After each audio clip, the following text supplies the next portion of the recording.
এই যে কিছু। মাশাআল্লাহ, একদম চাঁদের মতো সুন্দর। Thank you.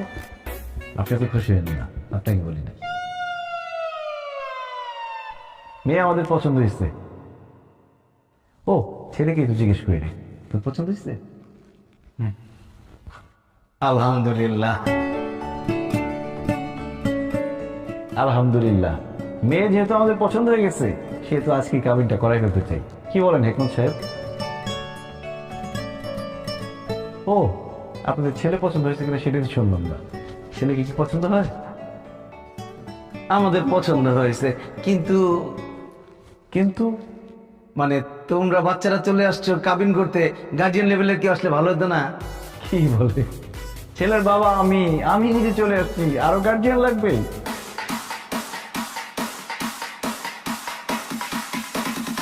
ছেলের বিয়ের জন্য বাবাই তো যথেষ্ট, তাই না হেকমত সাহেব?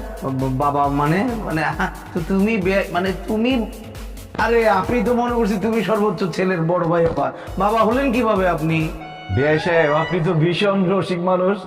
বাবা হলাম কিভাবে এটা এখন সবার সামনে বলতে হবে? ছোট ছোট ছেলে মেয়েরা আছে, এদের সামনে কিভাবে বলি? আচ্ছা দাঁড়ান, এই এনআইডি আর বার্থ সার্টিফিকেট দেখাও।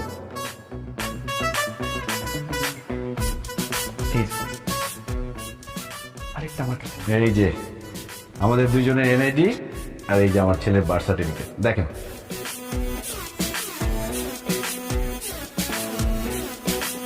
কি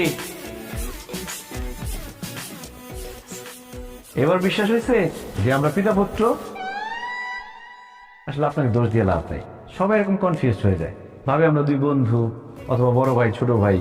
আসলে আমাদের বংশের ট্রেডিশনটা এরকম, আমরা অল্প বয়সে বিয়ে করি, অল্প বয়সে বাবা হই, যাতে করে আমরা নাতির ঘরে পুতি, পুতির ঘরে নাতি এরকম দেখতে পারি। যেমন আমি বিয়ে করেছিলাম যখন, তখন আমার বয়স ছিল 21 বছর 1 দিন, আর আমার ছেলের বয়স এখন 21 বছর 10 দিন। এই যে 9টা দিন পিছিয়ে গেল, পরীক্ষা চলতেছে এই জন্য বিয়েটা করতে পারেনি। তবে আজকে বিয়ে করলে মোটামুটি 9 দিনের মতো লস হবে, বেশি লস হবে না। তবে আমার ছেলের কিন্তু শারীরিক বয়স কম। শারীরিক বয়স কম মানে? মানে জন্মের পরে সবাই জন্ম নিবন্ধন করতে গেলে বয়সটা হাইড করে না, কমায় লিখে। আমাদের বংশে সবসময় 2 বছর বাড়ায় লিখে, যাতে করে বিয়ের সময় কোনো ঝামেলা না হয়, আইনি কোনো জটিলতা না হয়। তার মানে আপনার ছেলের বয়স 19 বছর 10 দিন। তার মানে আপনার যখন বিয়ে হয়েছিল তখন আপনার বয়স 19 বছর 1 দিন। বিয়ে সাহেব তো অঙ্কে খুব পাকা ছিলেন মনে হচ্ছে। আর আমার ওয়াইফের বয়স ছিল 16 বছর।